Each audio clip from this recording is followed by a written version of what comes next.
ప్రియులరా, ఒకరోజు ఒక బాటసారి తూర్పు ప్రాంతంలో ఉన్నటువంటి ఒక దేశానికి వెళ్ళాలని బయలుదేరాడు. మార్గ మధ్యంలో అనుకోకుండా అతను ఒక ఎడారిలోనికి ప్రవేశించడం జరిగింది.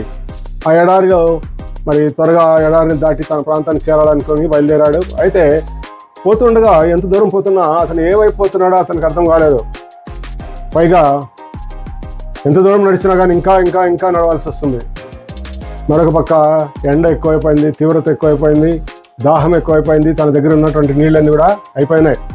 అటువంటి పరిస్థితిలో అతను ఎడారిలో నడవాలంటే తప్పనిసరిగా నీరు అవసరము.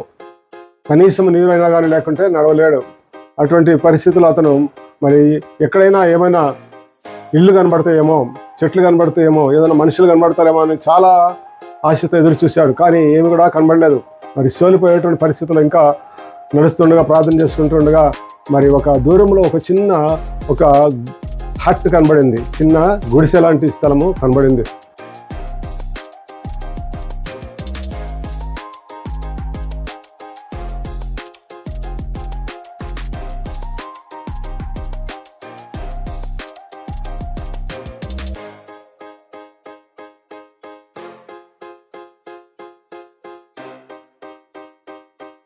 క్రీస్తునందు ప్రియమైన వాళ్ళారా, మన ప్రభువైన యేసుక్రీస్తు నామమున మీకు అందరికీ శుభములు, వందనములు తెలియజేస్తున్నాను. Passion light house Manipal Sunday evening online Telugu సర్వీస్కు అందరూ క్రీస్తు ప్రేమతో ఆహ్వానిస్తున్నాం. ప్రియులరా, ఒకరోజు ఒక బాటసారి తూర్పు ప్రాంతంలో ఉన్నటువంటి ఒక దేశానికి వెళ్ళాలని బయలుదేరాడు. మార్గ మధ్యంలో అనుకోకుండా అతను ఒక ఎడారిలోనికి ప్రవేశించడం జరిగింది. ఆ ఎడారిలో త్వరగా ఎడారిని దాటి తన ప్రాంతానికి చేరాలనుకొని బయలుదేరాడు. అయితే పోతుండగా ఎంత దూరం పోతున్నా అతను ఏమైపోతున్నాడో అతనికి అర్థం కాలేదు. పైగా ఎంత దూరం నడిచినా కానీ ఇంకా ఇంకా ఇంకా నడవాల్సి వస్తుంది. మరొక పక్క ఎండ ఎక్కువైపోయింది, తీవ్రత ఎక్కువైపోయింది, దాహం ఎక్కువైపోయింది, తన దగ్గర ఉన్నటువంటి నీళ్ళన్నీ కూడా అయిపోయినాయి. అటువంటి పరిస్థితిలో అతను ఎడారిలో నడవాలంటే తప్పనిసరిగా నీరు అవసరము. కనీసం నీరు అయినా కానీ లేకుంటే నడవలేడు. అటువంటి పరిస్థితుల్లో అతను ఎక్కడైనా ఏమైనా ఇల్లు కనబడతాయేమో, చెట్లు కనబడతాయేమో, ఏదైనా మనుషులు కనబడతారేమో అని చాలా ఆశతో ఎదురు చూశాడు. కానీ ఏమి కూడా కనబడలేదు. సోలిపోయేటువంటి పరిస్థితుల్లో ఇంకా నడుస్తుండగా, ప్రార్థన చేసుకుంటుండగా ఒక దూరంలో ఒక చిన్న హట్ కనబడింది. చిన్న గుడిసె లాంటి స్థలము కనబడింది. అప్పుడు అతనిలో ఆశ, హోప్ అనేటువంటిది అతనికి కలిగింది. ఆ నిరీక్షణతో ఆ ప్రాంతంలో తప్పనిసరిగా నాకు నీరు దొరుకుతుంది, ఎవరో ఒకరు మనుషులు ఉంటారు అని చెప్పి త్వరగా పడిపోయేటువంటి పరిస్థితుల్లో, సోలిపోయేటువంటి పరిస్థితులు ఉన్నప్పటికీ కూడా బలము తెచ్చుకొని నడుస్తూ పోయి ఆ చిన్న గుడిసె దగ్గరికి చేరాడు. చేరిన తర్వాత లోపల ఎవరు ఉన్నారేమో చూశాడు. ఎవరు కనబడలేదు. పిలిచాడు, ఎవరు పలకలేదు. నిదానంగా లోపలికి పోయాడు. చూస్తే అక్కడ ఒక టేబుల్ మీద ఒక వాటర్ బాటిల్ ఉంది. అతని ప్రాణం లేచి వచ్చినట్టయింది. పైగా ఆ వాటర్ బాటిల్ మీద డ్రింకింగ్ వాటర్ అని ఉంది. అమ్మో, తప్పనిసరిగా మంచి నీరు నా కొరకై దేవుడు సిద్ధపరిచాడని చెప్పి వెంటనే పోయి దాన్ని తీసుకొని తాగాలని చూశాడు. అయితే ఆ వాటర్ బాటిల్ కింద ఒక పేపర్ ఉంది, ఒక చిన్న స్లిప్ రాయబడి ఉన్నది. ఆ స్లిప్లో ఏం రాయబడిందంటే, ఈ నీటిని మీరు ఇక్కడ ఉన్నటువంటి బోర్వెల్లో, ఒక బోరింగ్ పంప్స్ అనేవి మనం చూస్తుంటాము. ఆ బోరింగ్ పంప్స్ డ్రై అయిపోయినప్పుడు పైన వాటర్ పోస్తే మరలా ఆ బోర్ పనిచేయడం ప్రారంభమవుతుంది. ఆ రకంగా ఆ బోర్వెల్లో ఈ వాటర్ని మీరు పోస్తే బోర్వెల్ నుండి వాటర్ మీకు వస్తుంది. మీరు బాగా ఎంత కావాలో అంత తాగిన తర్వాత మరలా ఈ బాటిల్ నింపి అదే స్థలంలో మరొకరి కొరకు ఉంచండి అని రాయబడి ఉంది. ఆ మాట వినేసరికి అతనికి ఏం చేయాలో అర్థం కాలేదు. దప్పికతో ఉన్నాడు, తాగాలనుకుంటున్నాడు. వెంటనే ఆ నీటిని తాగేస్తే కొంత తృప్తి కలుగుతుంది, కొంత బలం వస్తుంది, శక్తి వస్తుంది. కానీ ఇట్లా రాయబడింది ఏంటి అని చెప్పి ఆలోచిస్తూ మనసులో దేవునికి నడవలసిన మార్గం బోధించి దృష్టించాలని చెప్పి ప్రార్థన చేసుకున్నాడు. అంటే నేను బోర్వెల్లో ఈ ఉన్న వాటర్ని కూడా పోసాను అనుకోండి, బోర్ రాకపోతే, బోర్వెల్ పని చేయకపోతే, దాంట్లో నీళ్ళు రాకపోతే నా పరిస్థితి ఏంటి, ఉన్నాయి కూడా పోగొట్టుకున్నట్టు అవుతుంది అని చెప్పి మరొక ఆలోచన అతను కలుగుతుంది. ఏ నిర్ణయం తీసుకోలేని పరిస్థితుల్లో అతను దేవునికి ఒక చిన్న ప్రార్థన చేశాడు. తర్వాత అతనికి ఒక మాట, బైబిల్లో ఉన్నటువంటి మాట ఒకటి గుర్తొచ్చింది. Give it shall be given అని చెప్పి లూకా సువార్త 6వ అధ్యాయం 38వ వచనంలో రాయబడిన మాట అతనికి చూశాడు. కాబట్టి ఇస్తే తిరిగి మనకి ఇస్తాడు అని దేవుడు చెప్తున్నాడు కదా. ఆ వాక్య ప్రకారం మనం చేద్దామని చెప్పి తనకి ఎంతో ఆశ ఉన్నప్పటికీ, తాగాల్సిన అవసరత ఉన్నప్పటికీ కూడా ఆ వాటర్ బాటిల్ను నిదానంగా తీసుకెళ్ళి ఆ పక్కనే ఉన్నటువంటి మరి ఆ గుడిసెకు మరొక మార్గంలో ఉన్నటువంటి ఆ యొక్క బోర్వెల్ పైన ఆ నీటిని పోసి మరి నిదానం కొట్టడం ప్రారంభించాడు. ఆ విధంగా కొడుతున్నప్పుడు నిదానంగా ఆ బోర్వెల్ నుండి వాటర్ రావడం ప్రారంభమైంది. ఎంతో సంతోషపడ్డాడు. ఆ సంతోషంతో మరి ఆ బాటిల్ వాటర్ తాగాడు, మరొక బాటిల్ తాగాడు. ఎంతో ఆనందపడుతూ కడుపు నిండా నీటిని తాగి మరి ముఖం కడుక్కొని కాళ్ళు చేతులు కడుక్కొని తల మీద పోసుకొని ఎంతో ఉత్సహించి సంతృప్తిగా సంతోషంగా మరలా ఆ యొక్క వాటర్ బాటిల్ నింపి ఆ టేబుల్ మీద ఆ పేపర్ మీద అక్కడే పెట్టాడు. మరి ఈ యొక్క సంఘటనలో ఈ దృష్టాంతంలో మనము 2 ముఖ్యమైనటువంటి విషయాలను మనం గమనించవచ్చు. ఒకటి, నడవలసిన మార్గం వచ్చినప్పుడు, సరైన నిర్ణయం తీసుకోవాల్సినప్పుడు దేవుణ్ణి ప్రార్థించటము, దేవుని యొక్క సహాయం తీసుకోవటము. దేవుడు మరి బైబిల్ వాక్యంలో చెప్పబడిన విధంగా 32వ దావీదు కీర్తనలో చెప్పబడిన విధంగా నడవలసిన మార్గం నీకు బోధించేదను దృష్టించాలి చెప్పేదనని. మరి ఆ ప్రకారము దేవుణ్ణి ప్రార్థించి ఆ నిర్ణయం తీసుకున్నాడు. అది కరెక్ట్ నిర్ణయం అయింది. దాని ద్వారా ఎంతో ఆశీర్వాదం అతను పొందుకున్నాడు. రెండవ పాయింట్ ఏంటంటే give it shall be given అనేటువంటిది. మరి ఇవ్వటము, మనము తప్పనిసరిగా ఇచ్చినప్పుడు మనము అనేక ఆశీర్వాదం మనం పొందుకుంటాము అనేటువంటిది ఆ వాక్యంలోని ఆ మాటలో అనేటువంటి సారాంశము. మరి అది మనం చూస్తాము. లూకాసు వార్త 6:38 ఈయుడి అప్పుడు మీకు ఇవ్వబడను అని యేసుక్రీస్తు చెప్పిన మాటలు, యేసుక్రీస్తు ప్రభువు స్వయంగా చెప్పినటువంటి మాటలు. మరి ఆ మాట ప్రకారం అతను ఆ నీటిని తన దగ్గర ఉన్నటువంటి తన యొక్క జీవనాధారము, తనకు ఎంత అవసరమో, తనకు ఎంత ప్రాముఖ్యమైనటువంటి ఆ సమయంలో ఆ నీటిని అతను ఇవ్వటం ద్వారా మరి అనేక రెట్లు అతను పొందుకున్నాడు, సంతృప్తిగా అతను పొందుకున్నాడు. కాబట్టి ఈ రెండవ పాయింట్ విషయంలో give and it shall be given అనేటువంటి మాటలను మనం కొద్దిగా లోతుగా ధ్యానం చేస్తాం ఈరోజు. మరి మొదటి రాజుల గ్రంథము 17వ అధ్యాయము 8, 9, 10 వచనాలు కానీ మనం చూస్తే అక్కడ ఏలియా ప్రవక్త సారెఫత్ అనేటువంటి ఒక గ్రామంలో ఒక గవిని దగ్గర కూర్చొని ఉన్నాడు. అక్కడ కూడా మధ్యాహ్న సమయము. ఆ సమయంలో మరి అక్కడ ఆ కట్టెలు పుల్లలు ఏరుకోవడానికి ఒక ముసలావిడ తిరుగుతుంది, ఒక ఆమె ఉంది, అక్కడికి రావటం జరిగింది. ఆ సమయంలో ఏలియా ఆమెను మరి దాహమునకిమ్మని అడిగాడు. దాహమునకు ఇమ్మన్నప్పుడు ఆమె మరి నీటిని ఆయనకి తెచ్చి ఇవ్వాలా ఏ విధంగా అని చెప్పి ఆమె ప్రయత్నం చేస్తున్నప్పుడు అప్పుడు మరొకసారి ఆమెను పిలిచి, అమ్మ మరి ఒక చిన్న రొట్టె ముక్క కూడా ఉంటే తీసుకొని రా నా దగ్గరికి అని చెప్పి అన్నాడు. అప్పుడు ఆమె చెప్పింది ఏంటంటే, ఆమె ఒక పేద విధవరాలు, ఒక కుమారుడు ఉన్నాడు. మరి ఆ ప్రాంతం అంతా కూడా కరువులో ఉన్నటువంటి ప్రాంతము. ఆ కాలంలో కరువులోని వస్తే మరి బావుల్లో నీళ్ళు ఉండవు, మరి చెరువుల్లో నీళ్ళు ఉండవు, పంటలు పండవు, ఏం తినడానికి తిండి ఉండదు, వేరే మార్గం ఏం లేదు. ఈ కాలంలో అంటే మరి రకరకాల టెక్నాలజీతో వాటర్ను సప్లై చేస్తున్నాం, డ్రై ల్యాండ్స్ కూడా. కానీ ఆ కాలంలో ఆ పరిస్థితులు ఉన్నప్పుడు ఆమె ఉన్న విషయాన్ని చెప్తుంది, అయ్యా నా దగ్గర కొద్దిగా నూనె, నా చిన్న సీసాలో కొద్దిగా నూనె మాత్రం ఉంది, ఒక పిండి తొట్టెలో కొద్దిగా గోధుమ పిండి మాత్రమే ఉంది, అది ఒక అప్పం చేసుకోగలుగుతాం, దాంతో ఒక రొట్టెని చేసుకోగలుగుతాం, అంతవరకే నాకుంది. నేను ఈరోజు ఏమనుకున్నానంటే ఆ రొట్టెని చేసుకొని తిని నా కుమారుడు కూడా తినిపించి మరి ఇంకా రేపటి నుండి చావడానికి సిద్ధంగా ఉన్నామని చెప్పి ఆమె తెలియజేస్తుంది. అప్పుడు ఏలియా ప్రవక్త వెంటనే ఆమెతో ఏమన్నాడంటే, నువ్వేం చావమ్మా, నీ కుమారుడు చనిపోడు, మరి నువ్వు ఆ యొక్క రొట్టెను చేసి నాకు తీసుకొని రా, చిన్న అప్పం చేసుకొని నాకు తీసుకొని రా. మరి నువ్వు ఆ విధంగా చేసినప్పుడు నీ ఇంటిలో, నీ సీసాలో, నీ బాటిల్లో ఉన్నటువంటి నూనె అయిపోదు. అదేవిధంగా నువ్వు నీ తొట్టెలో పిండి అయిపోదు. ఈ ప్రాంతము కరువంతా తొలగిపోయే వరకు నీకు ఎటువంటి లోటు ఉండదు అని చెప్పాడు. అప్పుడు ఆమె విశ్వాసంతో మరి తనకు బ్రతుకు తెరువు, తనకు జీవనాధారమైనటువంటిది, అది తింటేనే బ్రతుకుతాము ఈరోజు అని అనుకున్నటువంటి ఆ యొక్క రొట్టెను ఆ సారెఫత్లో ఉన్నటువంటి విధవరాలు చేసి తీసుకొని పోయి ఏలియాకు ఇవ్వటం జరిగింది. ఏలియా తిన్నాడు. ఆ తర్వాత ఆమెకు మరి తర్వాత ఇంటికి వెళ్ళి చూస్తే మరలా పిండి ఉంది, మరలా నూనె ఉంది, మరి తన కుమారుడు తిన్నాడు. ఆ విధంగా మరి అనేక సంవత్సరాలు ఆమెకు లోటు లేకుండా ఆమె ఒక్క రొట్టె ఇచ్చినందుకు అనేక వందల వేల రొట్టెలు ఆమె తినగలిగింది, తన కుమారుడు తినగలిగాడు. ఆ విధంగా ఇచ్చినప్పుడు ఆమెకు తనకున్నది ఆ ఒక్కటి ఇచ్చినప్పుడు ఆమె అనేక రెట్లు పొందుకోవడం జరిగింది. ఇది బైబిల్ యొక్క సిద్ధాంతము. బైబిల్లో మరి దీనికి సంబంధించినటువంటి అనేక అంశాలు రాయబడి ఉన్నాయి, కొత్త నిబంధన, పాత నిబంధనలో. మరి కానీ మనకి టైం లేదు, 1-2 మాత్రమే మనం పరిశీలన చేస్తాం. మరి ఒకరోజు యేసుక్రీస్తు ప్రభు ఒక దేవాలయంలో ఒక కానుకల వేసే స్థలంలోనికి ఆయన వెళ్ళినప్పుడు అక్కడ అనేక మంది కానుకలు వేస్తున్నారు, ఒక పెట్టెలో కానుకలు వేస్తున్నారు. అక్కడ అనేక మంది ధనవంతులు వారికి ఉన్నటువంటి ధన సమృద్ధిలో నుండి వారు కానుకలు ఇస్తున్నారు, కొంతమంది కట్టలు ఇస్తున్నారు, కొంతమంది సంచులు తెచ్చి ఇస్తున్నారు. మరి రకరకాలుగా ఆ కాలంలో కాయిన్స్ ఎక్కువగా వాడేవాళ్ళు.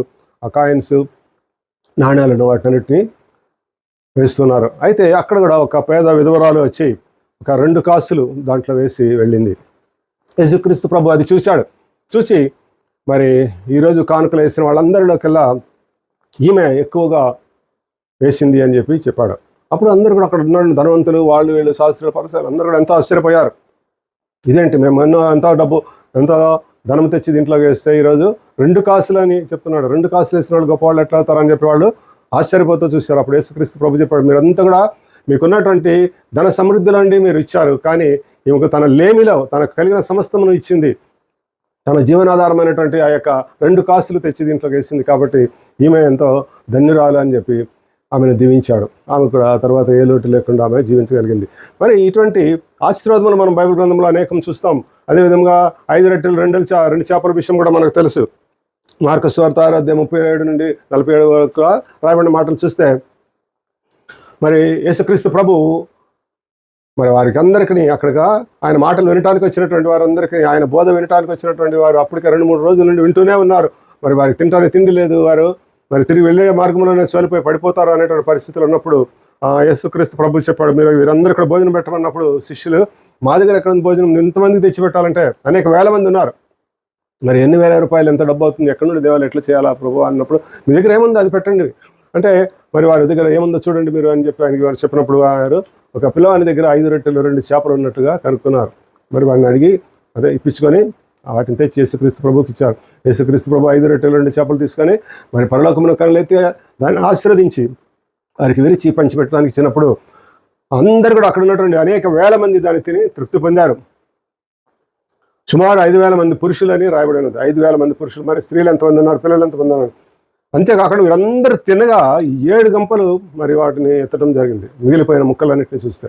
అంటే ఎంత గొప్ప ఆశీర్వాదం! 5 రొట్టెలు 2 చేపలు 5,000 మందికి పంచిపెట్టడం అనేటువంటిది గొప్ప ఆశీర్వాదం. అంటే మనం ఏ చిన్నది ఇచ్చినా దేవుడు మనకు అనేక రెట్లు తిరిగి ఇవ్వడానికి సిద్ధంగా ఉన్నాడు అనేటువంటి పాయింట్ మనం ఈరోజు ఈ బైబిల్ వాక్యం ద్వారా మనము గుర్తు చేయబడుతున్నాము. మరి ఆ విధంగా ఇచ్చినప్పుడు మనం ఇక్కడ చూస్తే అనేక ఎగ్జాంపుల్స్ ఉన్నాయి బైబిల్ గ్రంథంలో. మరి కొరింథీ పత్రికలో 2వ కొరింథీ పత్రిక 9వ అధ్యాయము, కొంచెముగా విత్తువాడు కొంచెముగా పంట కోయను, సమృద్ధిగా విత్తువాడు సమృద్ధిగా పంటను కోయను అని ఈ విషయం చెప్పవచ్చు అని చెప్తున్నాడు. అంతేకాకుండా దేవుడు ఉత్సాహం ఇచ్చావని ప్రేమించును అని ఈ మాటలన్నీ కూడా రాయబడిన బైబిల్ గ్రంథంలో అనేకము. మరి ఇవుట గురించి, ఈయుడి మీకు తిరిగి ఇవ్వబడును అనేటువంటి మాట గురించి రాయబడినాయి. వాటిలో ఈరోజు మనం చూసినవి ఈ మాటలన్నీ కూడా మనం వినుంటాం. అనేక సందర్భాల్లో మన చర్చెస్లో, సంఘాల్లో చెప్తూ ఉంటారు.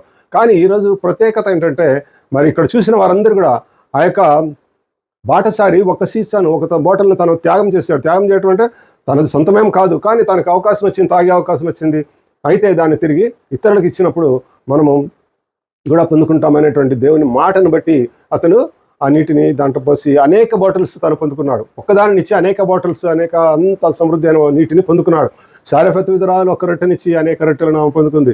మరి అదేవిధంగా 5 రొట్టెలు 2 చేపలు ఇచ్చిన వాడు అనేక వేల మందికి అవి ఆశీర్వాదకరంగా మార్చబడినాయి. ఆ విధంగా మన జీవితంలో కూడా మనకు అతి శ్రేష్టమైన దానిని దేవునికి ఇచ్చినప్పుడు దేవుడు తప్పనిసరిగా సమృద్ధిగా మరి ఆకాశ వాకిలను ఈ పట్టజాలని దీవెని మీకు కుమ్మరిస్తారని బైబిల్ గ్రంథంలో రాయబడినది. కాబట్టి అటువంటి దీవెనల ఆశీర్వాదం మనం పొందుకోవాలంటే మనకి ఏమిటి అతి శ్రేష్టమైనది, ఏది ప్రాముఖ్యమైనది? కొంతమందికి సమయం చాలా ప్రాముఖ్యమైనది. చాలా సమయం గురించి చూస్తూ టైం చూసుకుంటా మరి రోజు 24 అవర్స్ కూడా సరిపోవు. ఆ విధంగా సమయం చూసుకొని వారు ఎప్పుడు కూడా వాచెస్ను, ఆ ఫోన్ను మరి చూసుకొని టైం చూసుకుంటా పోతూనే ఉంటారు. మరి ఆ సమయాన్ని మరి దేవునికి ఇస్తున్నావా? అటువంటి ప్రాముఖ్యమైనటువంటి సమయాన్ని దేవునికి ఇస్తున్నావా? అదేవిధంగా కొంతమందికి ధనం సంపాదిస్తుంటారు. మరి ధనం పోతే వారు జీవిస్తుంటారు. మరి వ్యాపారం చేసేవాళ్ళు మరి ఎక్కువగా మరి ఏ విధంగా సంపాదిద్దాం అని చూస్తుంటారు. ఉద్యోగస్తులు మరి ఆ ఉద్యోగముల కొరకు మరి వారు తమ లైఫ్ అంతా కూడా గడుపుతూ ఉంటారు. పిల్లల్ని, ఇంటి వాళ్ళని, చిన్న పిల్లలందరూ కూడా వదిలిపెట్టి వారి ఉద్యోగాన్ని పోవాల్సి వస్తుంటుంది.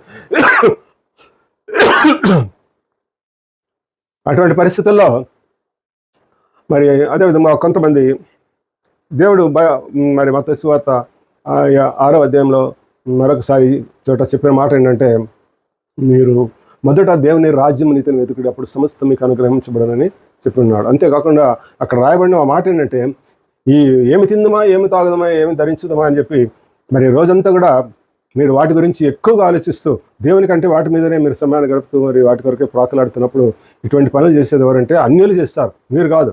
మీరు రక్షణ పొందిన వారు, స్వార్థికులు, విశ్వాసులు, మీరందరూ కూడా మరి వారిలాగా మీరు కూడా ఎప్పుడు కూడా ఏమి తిందామో, ఏమి తాగుదామో, ధరించుదామని కాకుండా దేవుని రాజ్యనీతిని మొదట వెతుకుడు, అప్పుడు దేవుడు మీకు అన్నింటిని కూడా సమృద్ధిగా ఇస్తాడని అక్కడ చెప్తున్నాడు.